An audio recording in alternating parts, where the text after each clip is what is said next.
jeu. Pas de paix tant que la vérité éclate. Pas de paix sans que justice éclabousse.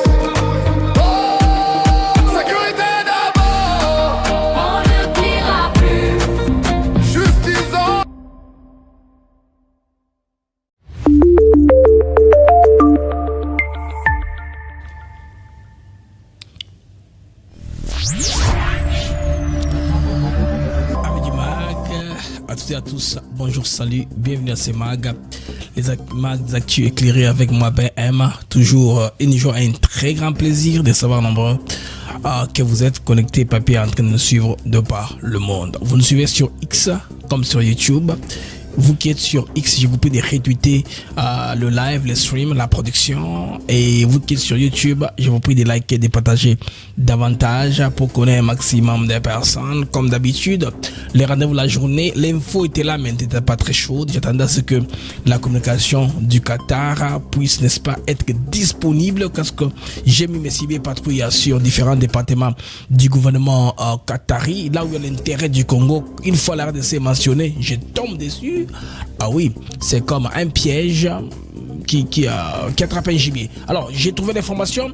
Les responsables du Qatar annoncent, les amis, qu'ils ont transmis le document final de l'accord de paix et à la RDC et au M23. Maintenant, ils doivent fixer une date prochaine pour se rencontrer. On va entrer en détail dans ce mag, n'est-ce pas, de ce soir. Il y a aussi le 45e sommet ordinaire, je pense bien, de la SADC, où le président Emmerson Mnangagwa du Zimbabwe, en tout cas, passe les flambeaux au président Andry Rajoelina. Alors, on va parler en détail aussi, comprendre le thème. Il s'agit aussi de constater, n'est-ce pas, l'échec de la mission Samedi Arasi, qui se soldait par un échec, qui est en tout cas en train de se retirer. Alors, comme on parle du M23, là, au niveau de l'Afrique centrale de Grand Lac, ça c'est le Qatar maintenant qui est en train d'intensifier sa présence par la présence, n'est-ce pas, des notes de marque de la famille royale qui va investir des gros montants, 20 milliards pour la RDC, aussi des projets similaires pour le Burundi. Qu'est-ce qui se passe? Va-t-on voler maintenant la vedette ou diversifier les pays sans investissement, parce que le Rwanda maintenant est trop orgueilleux. Maintenant, les Qataris ont compris qu'ils peuvent, grâce à leur argent, n'est-ce pas, trouver une solution. C'est là, vous voyez, le président Neva Ndaïchimiye, là, avec un responsable clé de la famille royale du Qatar. Alors, les monarchies arabes du Moyen-Orient vont-elles nous trouver une solution? Espérons bien, parce que les Qataris ont investi des milliards dans les années, depuis des années, dans plusieurs secteurs au Rwanda, veut aussi aller partout, n'est-ce pas, pour fortifier l'argent. C'est le système qu'il y a dans le monde. Pourquoi pas, les amis du MAG, les MAG d'actu éclairés. Nous allons aussi parler de Zelensky, Volodymyr Zelensky. Zelensky, les amis, il devait se rendre demain à la Maison Blanche et il dit carrément qu'il ne va pas le seul. Alors, une dizaine d'autorités européennes vont l'accompagner, parce que ce qui s'est passé hier, c'est une sorte de forme, comme je vous dis hier, de conférence de Yalta. C'était Yalta 2 sans l'Europe.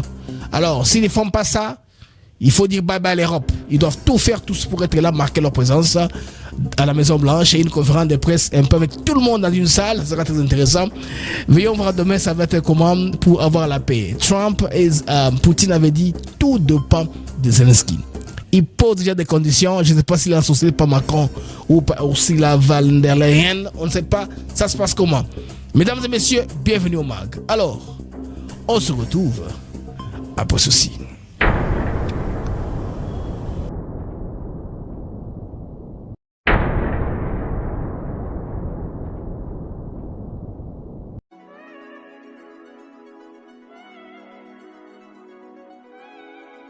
Nous sommes ici à Maluku sur un de nos nouveaux sites, Songolo Park, où nous vendons nos terrains de 20 mètres sur 20 pour 5 500 $. Tous nos terrains sont cadastrés et on n'est pas loin de la zone industrielle où le chef de l'État est en train d'investir, c'est-à-dire l'usine de Pepsi Cola, et c'est lui qui nous fabrique des carreaux.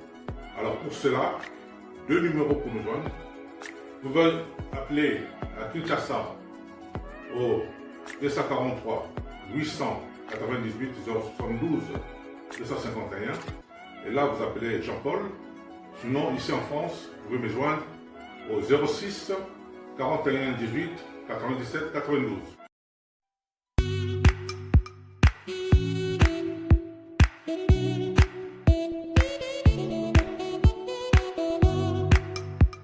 Docteur, pardon pour Big Sangai. Papa Tito souffre de l'hypertension artérielle, le diabète de type 2 et la prostate. D'après nos recherches, le complément alimentaire BioHerbs Cacao est la solution pour Papa Tito. BioHerbs Cacao est un cacao en poudre de première qualité, possédant des propriétés aphrodisiaques, naturelles et puissantes. Elle ne comprend d'aucun colorant ou arôme artificiel. Profitez avec le meilleur cacao, savourez avec de l'eau, chaud ou avec du lait. Retrouvez dans ce cacao vos performances physiques. Soignez la prostate, sans médicaments, ni opération, je vous recommande ce complément alimentaire BioHerbs Cacao. Dégustez le meilleur goût du cacao avec BioHerbs Cacao. Ils ont vraiment très bien. Parce que nous, si on appelle la fermentation, nous avons comme barrière, nous avons le sucre, donc tout ça, nous avons vraiment très bien. Maman, là, on va passer à la question. Côté voilà, est-ce que c'est les vaincre? Mon gars, veillez la vie. Nous sommes aux USA, en Europe, en France, au Canada et en RDC. Joindre via ces numéros.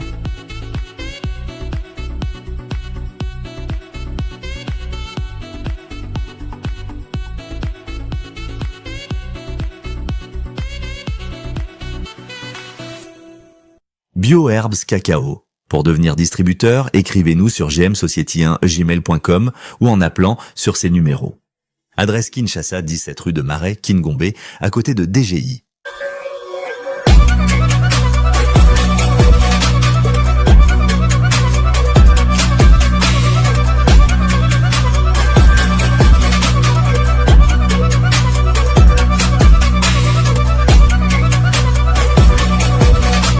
Alors, amis du MAG, nous revoilà, retour sur le MAG. Pour la réservation des flats que vous avez vu là à Kinshasa, veuillez laisser un message à ce numéro-là. Les numéros-là qui sont affichés sur l'écran, laissez un message vocal sur WhatsApp. Vous serez contacté par Papa Emery. Alors, amis du MAG, bienvenue à ce MAG des Actus éclairés. Les numéros qui passent dans la bande passante, c'est les numéros par lesquels vous pouvez commander les produits BioHerbs Cacao. Alors, il y a aussi le miel pour la santé sexuelle qu'on appelle Force One. Je vous encourage de consommer. On a des témoignages de beaucoup de personnes qui ont eu, n'est-ce pas, à expérimenter ces miels là, n'est-ce pas, pour la santé et aussi pour la santé sexuelle, pourquoi pas. Mesdames et messieurs, Magnabiso et Bandi Sikoyo. Alors, on va directement, les amis, aller à ce qui se passe à Doha, parce que c'est vrai que nous sommes aujourd'hui à la date butoir qui était prévue pour, n'est-ce pas, avoir une déclaration finale entre les rebelles du M23 et les gouvernements congolais.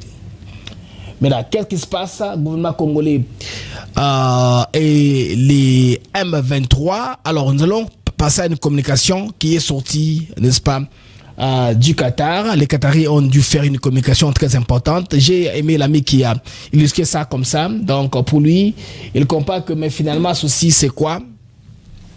Vous avez une table là où il y a les Qataris, Trump, tout ça, tout le monde, et les Congolais en face, et tout ça, c'est les Rwandais qui reviennent par la M23 indirectement. C'est-à-dire, les Rwandais ont plusieurs casquettes. Ils ont été à mesure de créer des dilatoires pour retarder les négociations, la signature, en attendant que la situation au monde pousse pour rire à l'avantage du Rwanda. Les Rwandais tenaient à ça à tout prix, pensant que situation que beba na mukili pour bango ba kota bandiko ba zoba ba congolais. Malheureusement, tout ce qu'ils sont en train de faire, et ça peut exposer ba tolo ba ndengema on sala makambo. De tout ce qu'ils font là ne tient pas la route, aussi raté. Et amogo, ils ont Talibanda. Les amis, à l'approche de la date butoir des août, un responsable qatari a déclaré le dimanche que les négociateurs qataris avaient partagé un projet d'accord de paix avec le gouvernement congolais et les terroristes du M23 RDF AFC. Doha devrait accueillir un nouveau cycle de négociations, a ajouté le responsable. Ce que nous savons est que le Qatari ont travaillé en collaboration avec une ONG appelée Dialogue Advisor Group. C'est un groupe basé à Amsterdam. Alors ce groupe-là les a aidés à confectionner les projets qu'ils ont transmis, n'est-ce pas, aux deux délégations, c'est-à-dire au gouvernement congolais et aux rebelles du M23. Donc la transmission a été faite comme ça pour qu'on travaille sous base de cela maintenant, comme c'était l'accord de paix, vous vous rappelez bien, du 27 juin, on va aller comme ça, et puis on va mettre une date pour fixer. C'est qu'on sait que il y avait toute une litanie de réclamations ou des revendications du côté M23, mais rien de tout cela n'a été exécuté. Mais ce qu'on apprend est que la Croix-Rouge internationale est prête à commencer avec l'histoire là d'échange des prisonniers. C'était un exercice très complexe. On a vu dans beaucoup de terrains dans le monde où ça marchait. Mais pour le cas des soldats congolais qui étaient à l'aéroport de Goma, là, c'est là, il y a des questions. Il y a loi internationale sur Makamwa Bitumba, sur la guerre. C'est-à-dire que souvent, pour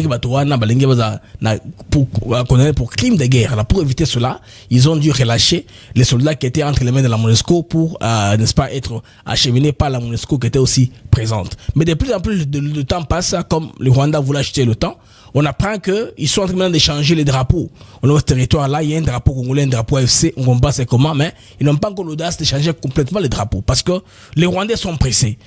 Pour réussir une balkanisation, c'est un processus qui est très long. Il faut qu'il y ait une volonté locale d'abord, décision. Une volonté locale, et ce soit dans la majorité des personnes qui veulent cela. Or, les Kivoussans, généralement, ils sont très nombreux. Par rapport à leur importance, ils dépassent de très loin les populations qui sont pro-rwandaises ou les Rwandais qui ont traversé chez nous. Vous voyez? Alors les Congolais de ce côté-là, les Babembe, les Bariga, les Bafuliro, ils sont très denses, très nombreux. C'est impossible. Même si on faisait un référendum, en tout cas, les résultats seront en défaveur du Rwanda. Mais le Rwanda veut s'imposer par la force comme cela, mais l'appui commence à changer, les amis, des formes. Parce que dans le temps, les Rwandais, à cause du génocide qu'ils ont été victimes, de toute façon, ce sont eux-mêmes qui ont causé cet événement-là malheureux. Ils sont entretués Rwandais, Hutu, Tutsi, toi. Ils sont entretués entre eux. Et maintenant, ils ont étiqueté ça comme un génocide Tutsi. Bon, ça, c'est leur problème. C'est pas un problème à moi.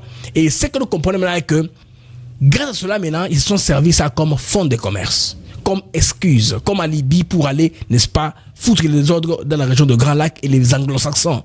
À l'époque, l'administration Clinton et Blair leur ont donné carte blanche pour faire ce qu'ils voulaient faire en RDC. Ces temps-là, les amis, en tout cas, sont révolus. Alors, un responsable qatari impliqué, il dit qu'il faut beaucoup d'efforts pour que l'élection puisse avancer et que les deux parties ayant reçu le document maintenant, on attend seulement les dates qui seront fixées. Le gouvernement congolais, l'M23, comme vous savez, ils ont signé la déclaration des principes le 19 juillet visant à signer un accord de paix d'ici le 18 août. 18 août, ils ont lobby. Donc, apparemment, lobby est consigné, mais de toutes les façons, les lignes ont bougé de ce côté-là. Et les responsables, selon les facilitateurs congolais, tout comme des rebelles, ont répondu favorablement, n'est-ce pas, sous la volonté de poursuivre les négociations. Nous avons pris, malgré que le 700 quelques prisonniers de liste transmis au gouvernement congolais, personne d'entre eux n'a été libéré ou considéré être libéré. C'est ça, non? Ils disent que, en continuant en disant que nous reconnaissons le défi sur le terrain et espérons qu'ils pourront être surmontés rapidement grâce au dialogue et à un engagement sincère. Alors, Bandeko, où nous allons manquer d'informations outil na Qatar? Parce que tout le monde Qatar, car la monarchie arabe du Moyen-Orient, les lots de plus en plus présents dans la région d'Afrique, il y a Grand Lac. Vous vous rappelez son domicile à Kinshasa, à la tête d'une importante délégation, et puis a promis d'investir 20 milliards de dollars américains en RDC pour un peu diversifier leurs richesses de la région d'Afrique centrale, de Grand Lac, pour aussi éviter qu'un seul pays qui a toutes les infrastructures maintenant qui va en guerre puisse leur faire perdre. Les rois, en quelque sorte, poussent les Qatar à intervenir à son côté.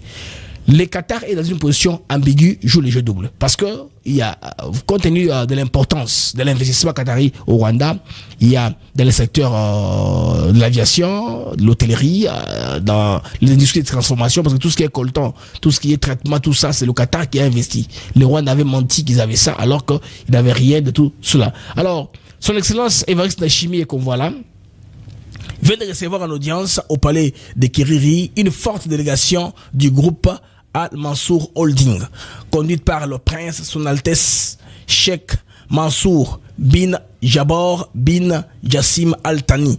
Donc c'est le cousin de Al-Thani, l'émir du Qatar, venu à manifester l'engagement du Qatar d'investir au Burundi.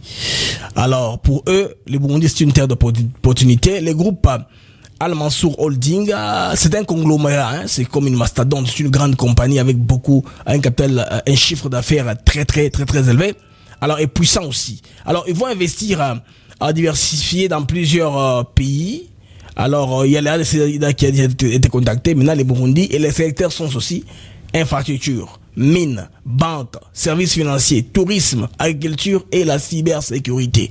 Ils vont aller dans tout cela. Vous comprenez que là, ils comprennent que la position dans laquelle ils se trouvent devant la crise entre la RDC et le Rwanda, la RDC qui est un potentiel, un pays avec qui il faut à tout prix coopérer, le Rwanda qui leur a tendu un piège, ils sont déjà dedans, ils ne peuvent pas se débarrasser, ils ne peuvent pas sortir. En même temps, ils ne peuvent pas attaquer les Congo. Les Congo, c'est un pays de l'avenir. Donc, tout ce dont on a besoin, les richesses sont en RDC. Alors, les Qataris se trouvent dans une difficulté. Ils veulent accélérer cela avec la puissance, n'est-ce pas, de la carotte qui est à l'argent. Ils ont beaucoup d'argent comme levier pour, n'est-ce pas, arriver à une paix entre les deux pays. Alors, les échanges de Son Altesse Cheikh Mansour bin Jabor bin Jassim Al-Thani a transmis les salutations fraternelles du roi du Qatar, l'émir, et a réaffirmé la volonté ferme du souverain qatari d'accompagner les Burundi vers l'émergence et à renforcer une coopération. Donc, mutuel et bénéfique. Vous comprenez que là, ça c'est un coup dur pour le Rwanda, que les Qataris se soient intéressés au Burundi. Ça va créer une jalousie. Non, nous sommes le seul pays qui mérite l'investissement étranger, et puis nous sommes le seul pays qui mérite d'avoir un génocide. Il est jaloux du génocide. Ils ne veulent pas qu'un pays soit, en tout cas, appelé aujourd'hui dans ce monde, que notre génocide soit reconnu ailleurs. Donc, le fait qu'il ait fait ça il y a 30 ans, il pensait que ça va continuer. Non, les amis, ça va pas continuer. Ça va pas continuer. Donc, les Qataris avancent leur position, ils avancent leur pion lentement, mais sûrement, le Rwanda ne se rend pas compte. Parce que chaque temps qui passe, un événement majeur s'est fait dans le monde. Kagame pensait que, en entêtant la M23, posant beaucoup de conditions, par exemple, on ne va pas aller à Doha, aussi longtemps qu'on n'a pas encore libéré nos prisonniers, nous ne partons pas là-bas, nous ne l'avons pas rentré au second round de négociation parce que nos prisonniers ne sont pas libérés, nos demandes n'ont pas été encore été honorées ou répondues côté congolais, on ne va pas y aller. Ils ont fait beaucoup de communication. Dans ce peu de temps ici, remarquez, le mouvement congolais n'a pas trop parlé parce que il y a Kemou qui a parlé, qui est d'ailleurs attaqué par Olivier Ndungili et qui a un passé très mauvais. Là, les internautes ont relevé. Le mouvement congolais était dans le processus, n'est-ce pas, du remaniement en quelque sorte. Ils n'ont pas trop communiqué là-dessus. Ils ont été seulement Mouya qui communiquait. Il y a aussi les affaires étrangères qui communiquaient. Vous voyez même la promptitude avec laquelle ils ont répondu à la lettre, n'est-ce pas, ou à la provocation du Kenya, bon, qui est un redéploiement de leur diplomatie, mais bon, de toutes les façons, le fait qu'ils aient gardé la mention consulat à Goma, alors que Goma est occupé par les rebelles de l'AFC et du M23. Vous comprenez que les affaires étrangères ont répondu en ayant 24 heures. Ils n'ont pas trop traîné les pas pour répondre. Alors cela maintenant fait que la seule personne qui reçoit plus, en tout cas, les missiles du Rwanda, c'est plus les communicateurs, les ministres de communication et médias, porte-parole du gouvernement, de ce côté-là, parce que les Rwandais pensaient, ils espéraient bien un remaniement à leur choix, à leur goût.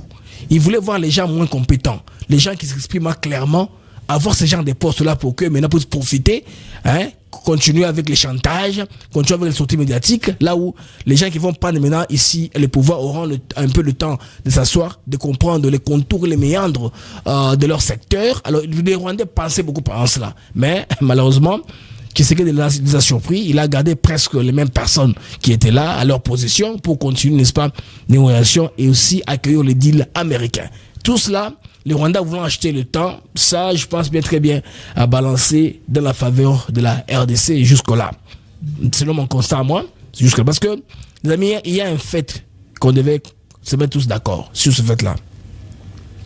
La RDC est agressée par le Rwanda. Les Rwandais profitent de la guerre pour s'enrichir. Alors, si la paix vient maintenant, le Rwanda n'est pas une économie construite sur la paix. Cette économie-là a été pensée dans une situation de conflit permanent. Alors, si les conflits maintenant cessent, c'est que le Rwanda sera une chute, une dégringolade. Ça sera comme la balance. La balance va plus aller côté congolais. C'est le Congo qui va monter en flèche parce que les conditions de la paix sont là, les conditions normales sont là, les royalties sont payées, les taxes de l'État sont payées et c'est le Congo qui va monter davantage. Même si le prix est un peu bradé, mais on va avoir beaucoup de richesses avec la paix. Avec la guerre, seulement le Rwanda qui peut gagner. Vous comprenez comment c'est en termes d'économie, parce que l'économie a été pensée sur ça, c'est un modèle qui est carrément dans ce sens-là. Alors, l'émir du Qatar, je pense très bien qu'il va faire beaucoup d'efforts avant qu'on arrive. Demain, c'est le 18. Et je pense que demain, il y aura une autre communication encore parce que Washington attend des pieds fermes, voir ça va aller de quel côté. Parce que le calendrier du département d'État de la Maison Blanche devrait préciser les dates au moins autour desquelles on attendait Tshisekedi. Maintenant, avec l'arrivée maintenant ici des Européens au niveau des États-Unis, je pense que ça va encore retarder ça davantage parce que moi, selon mes sources, ça devait être la semaine du 21 au-delà qu'on devait commencer à recevoir, planifier une réunion entre Tshisekedi et Kagame. Mais dans cette fois-ci, je suis très sûr que demain, quand les dirigeants européens seront aux États-Unis, je ne pense pas que ça sera une histoire d'une heure de temps. C'est beaucoup de dirigeants du coup comme ça qui seront à la Maison Blanche. C'est que ça va prendre quelques jours. Le temps qu'ils se mettent d'accord sur ce qu'ils devaient faire par rapport à la guerre entre l'Ukraine et la Russie, qui est très complexe, parce que Zelensky dit qu'il ne va pas céder les parties qui sont conquises, et puis Poutine aussi a dit, et les Donbass et compagnie, il ne va pas lâcher prise. Alors c'est très compliqué, complexe. Les Européens, leur économie dépend de ça. S'ils ne sont pas inclus dans cette coopération, ils sont foutus, ils sont perdus. Je vais rentrer un peu plus tard. Je veux aussi, comme nous sommes en Afrique, nous sommes sur Africa TV Network, un autre forum qui nous intéresse, c'est la réunion de la SADC qui a lieu actuellement au niveau du Madagascar.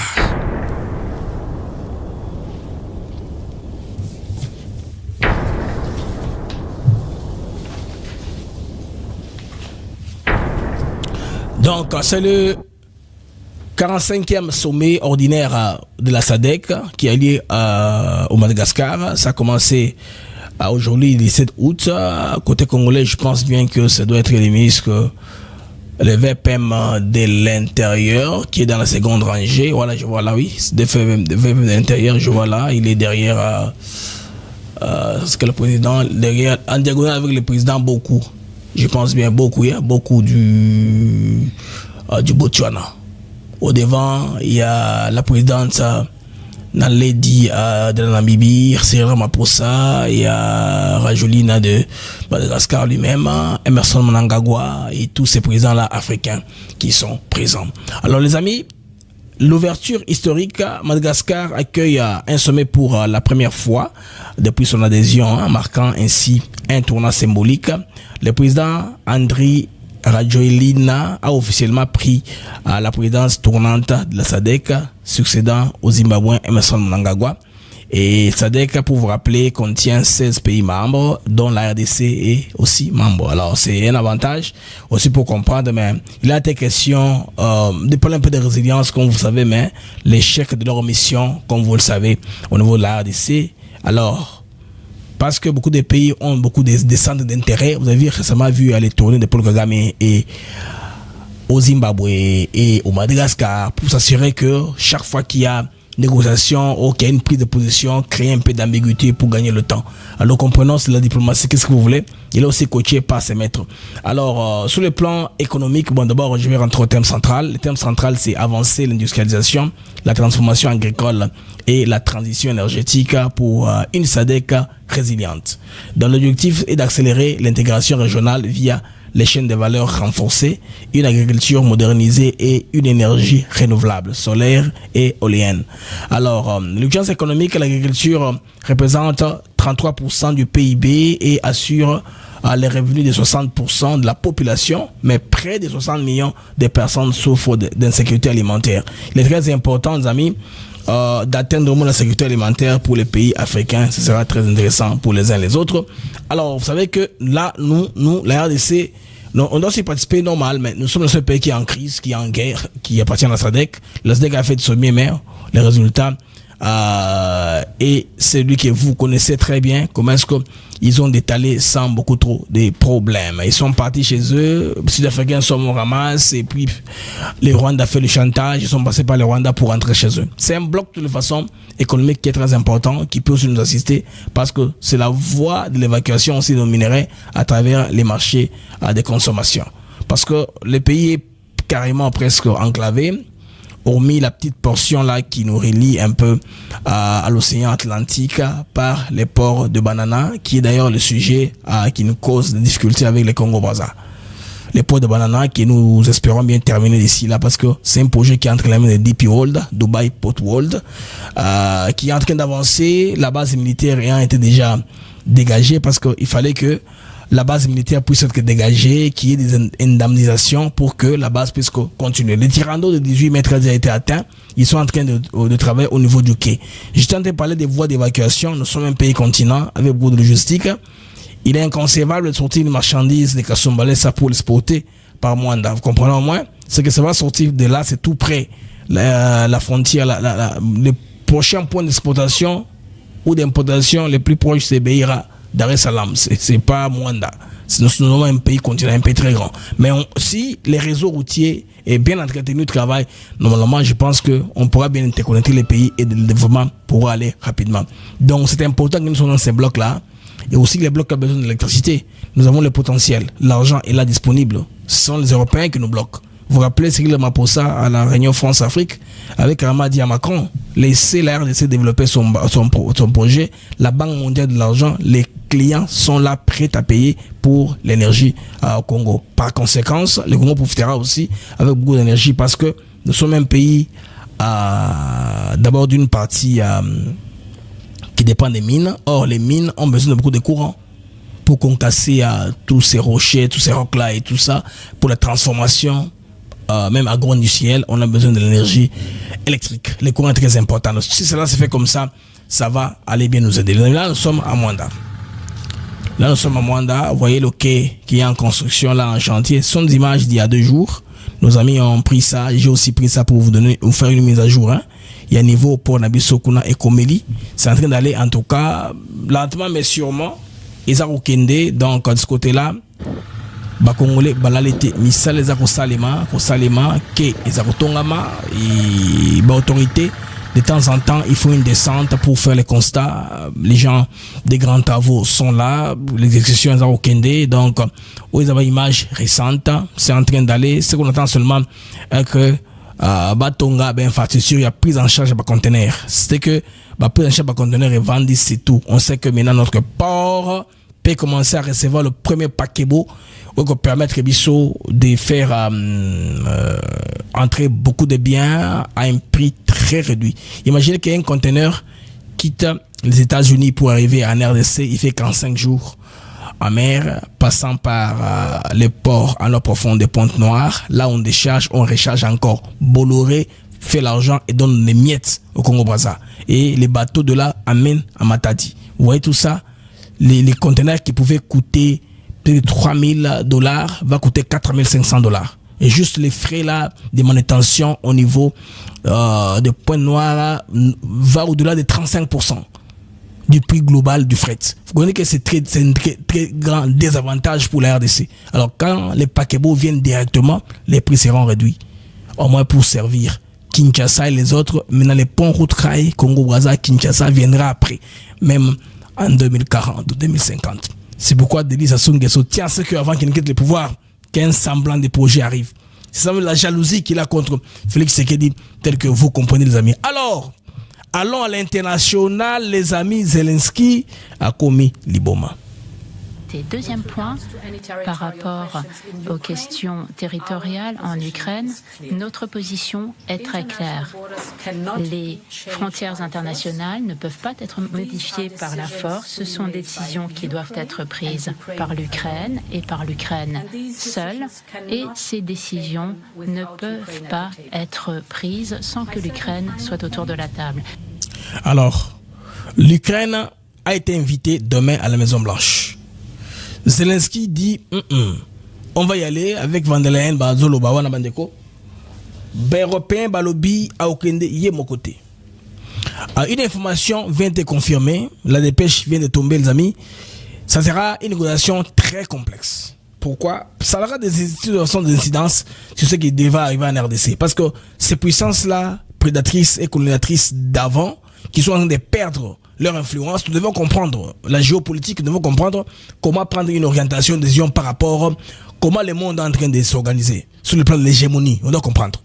Ou vous êtes puissant, ou vous n'êtes pas puissant. Il faut comprendre carrément comme ça. On ne peut pas commencer à avoir peur de s'engager avec d'autres pays, les Européens qui nous mettent une épée de Damoclès sous la tête. C'est que vous bougez, on vous tape dessus. Alors qu'ils n'ont plus les capacités de taper. C'est pour ça qu'il faut comprendre les choses. C'est pourquoi je vous peins les tableaux ici des relations internationales pour qu'à ce niveau, vous compreniez qu'est-ce qui se passe entre le conflit entre la Russie et l'Ukraine et comment les États-Unis sont en train de le pousser, n'est-ce pas, à un accord de paix et plus tard un deal, pourquoi pas.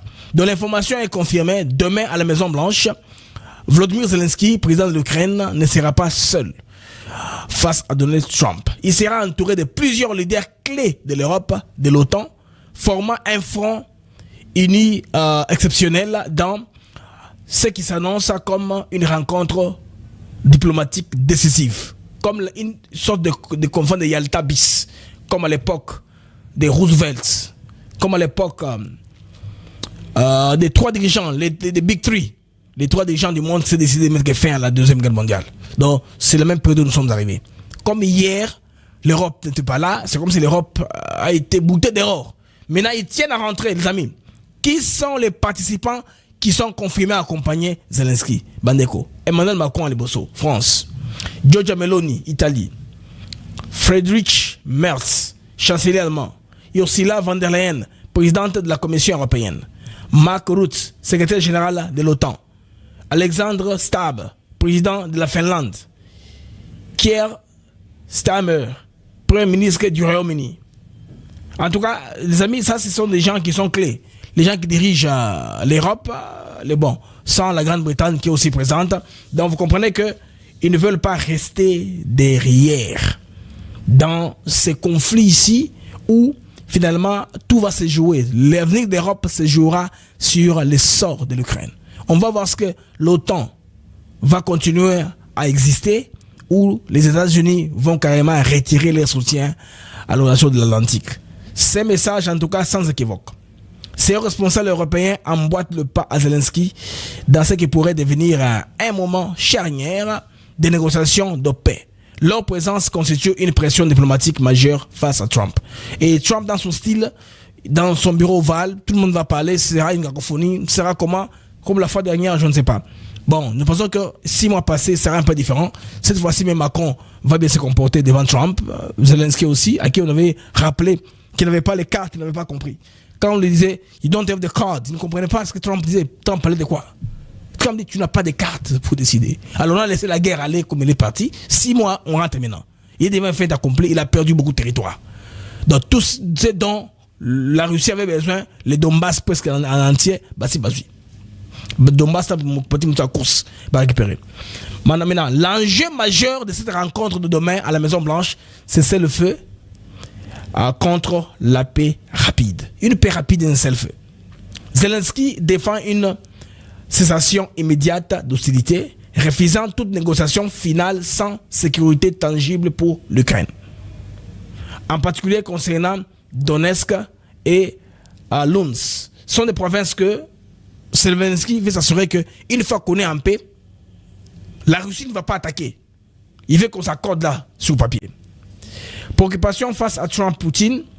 Après un sommet d'Alaska marqué par une ouverture de Trump à des accords potentiellement défavorables à Kiev, sans cesser le feu, l'enjeu est de recadrer les négociations sur les bases plus justes et équilibrées.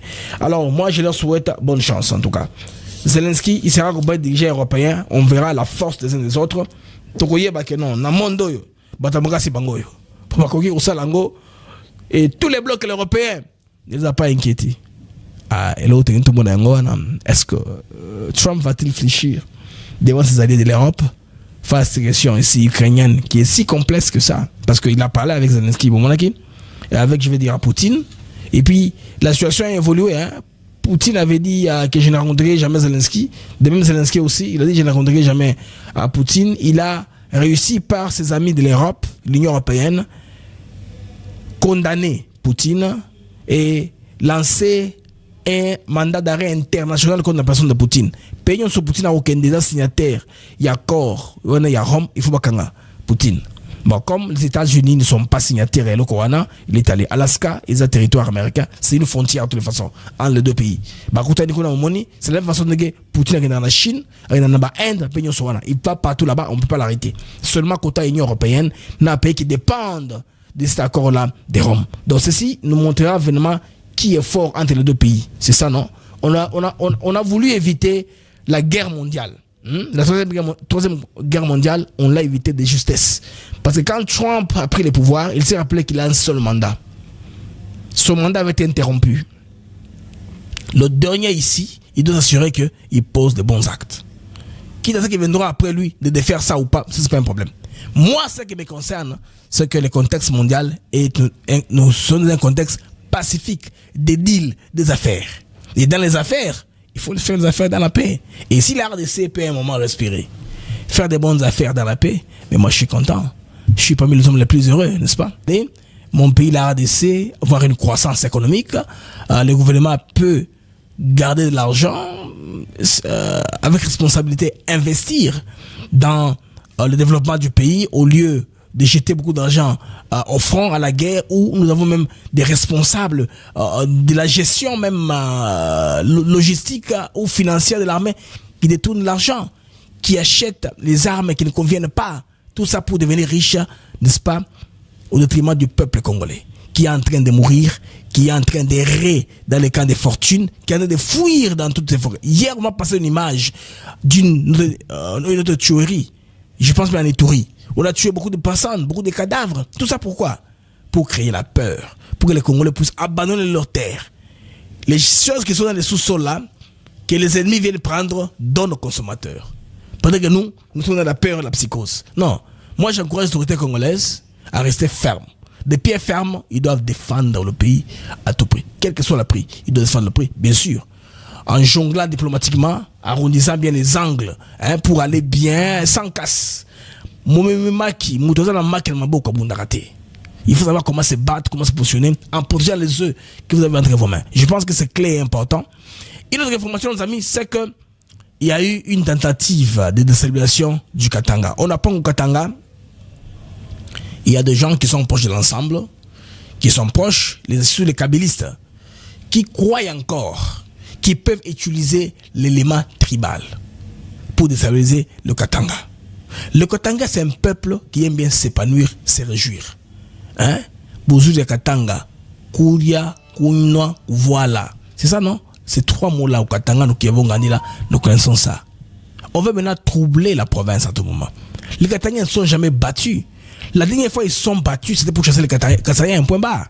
Les muscles, Babizaka contre les Kassaïens. C'est cette histoire-là, donc, ceux qui veulent encore ressusciter cette fibre-là, en réveillant les vieux démons, en leur posant les tribus, Banderobotika, c'est pas intéressant. Bato Kabila Wana, eux, ils veulent un chaos total. Ce chaos est installé comme total au moins. Banderobotika, c'est en précipitation. Parce que pour Tshisekedi, à mon sens, à moi, le dialogue n'est pas prioritaire. Le dialogue est secondaire. On verra maintenant après. Aussi, Maramunion, sur Kimia et Koti. Il y a la paix maintenant, les Rwandais se retirent. On évolue sous base des principes observateurs qui sont puissants. Pas des observateurs qu'on va soudoyer, qu'on va corrompre pour se taire. Non. Non, non. On peut aux États-Unis, non. On a besoin de carré minier. On a besoin de la concession mobile minière pour investir. Alors, pour faire ça, ils veulent venir payer la taxe pour cette concession-là. Et les affaires continuent. C'est pourquoi vous, amis, ne vous laissez pas seulement berner dans un projet qui va faire reculer encore le Katanga, qui va encore faire reculer la province. Quand vous versez les sangs massivement, il va y avoir des conséquences. Économiquement, vous allez souffrir. Vous allez gagner quoi en tuant les gens massivement comme ça pour plaire à un individu qui est très loin même du Katanga. Vous allez vous compliquer la vie pour rien. Et c'est la population katangaise qui va souffrir. Quand vous tuez beaucoup de gens massivement comme ça, rassurez-vous, c'est le karma. Comme on a 15 écoutes dans Mboka. Pour qu'ils soient ici là, il faut consultation, pardon, messe, tout ça. Non, il faut nous éviter tout ça. Nous sommes un pays, à partir du moment où nous décidons d'évoluer sous le drapeau congolais, soyons un. N'est-ce pas, les amis? Alors, les amis du Maga, permettez-moi de faire une petite cyberpatrouille. Nazozonga, Tobeta, Susu, Bandeko, cyberpatrouille, Mamoké, Natala, informations en Souka qui sont sous la toile. Le prix sera dû, puis on parlera, mais seulement après. Pas de dialogue avec le sang versé.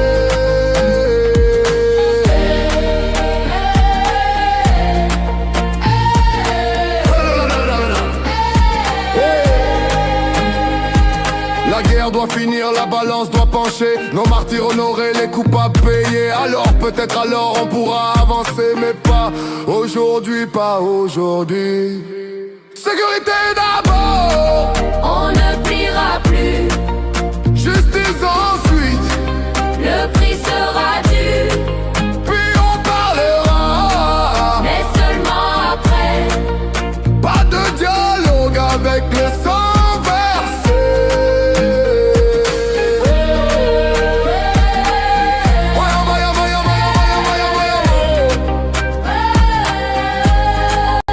Pas de dialogue avec le sang versé.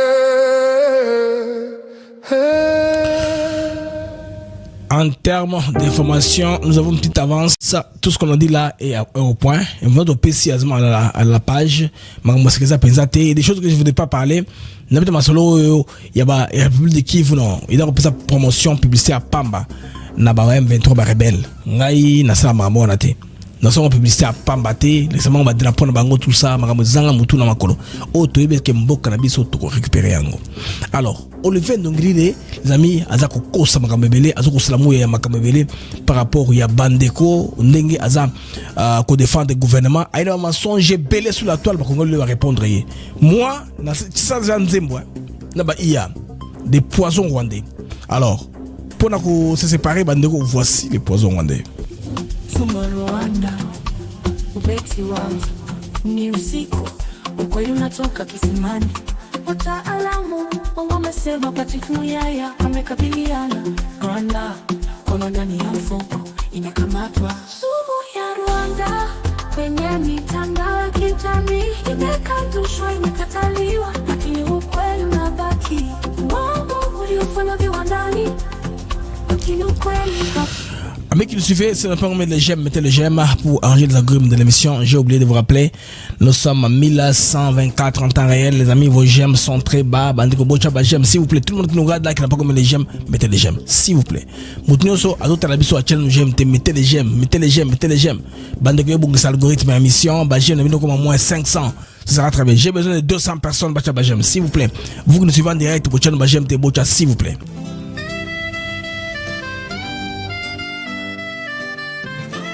Il est tard, la vérité sort du puits.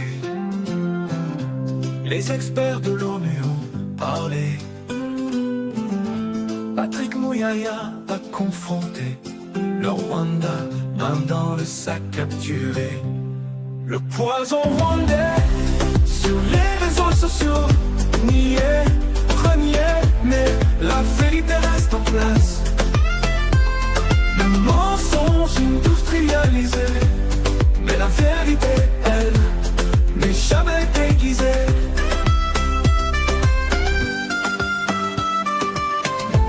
Le rapport dévoile le pillage, les crimes des soldats et leurs complices, leur stratégie niée, reniée, et encore reniée, sans jamais fléchir. Des faux comptes par centaines,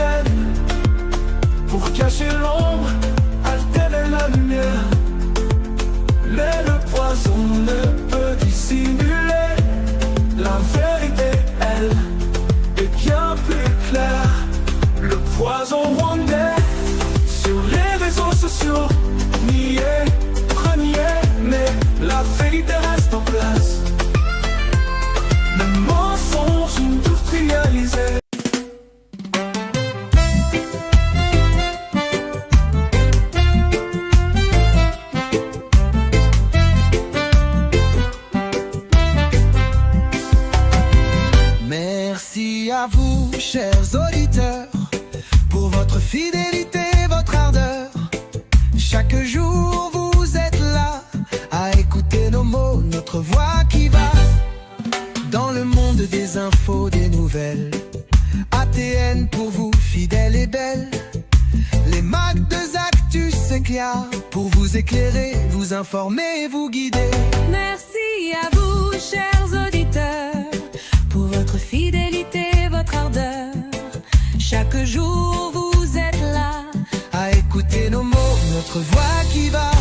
Des sujets variés, des débats passionnés, des invités de choix, des moments partagés. Ensemble nous explorons, nous découvrons. Le Congo nous appelle sous tous ses aspects profonds. Avec vous nous grandissons, ensemble nous réfléchissons. Merci pour votre confiance, votre soutien, votre constance. Merci à vous, chers auditeurs, pour votre fidélité, votre ardeur. Chaque jour vous êtes là à écouter nos mots, notre voix qui va.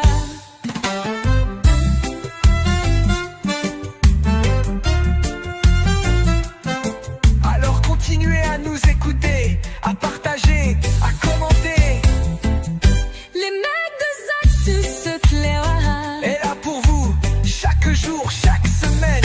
avec Blaise Mukanjo.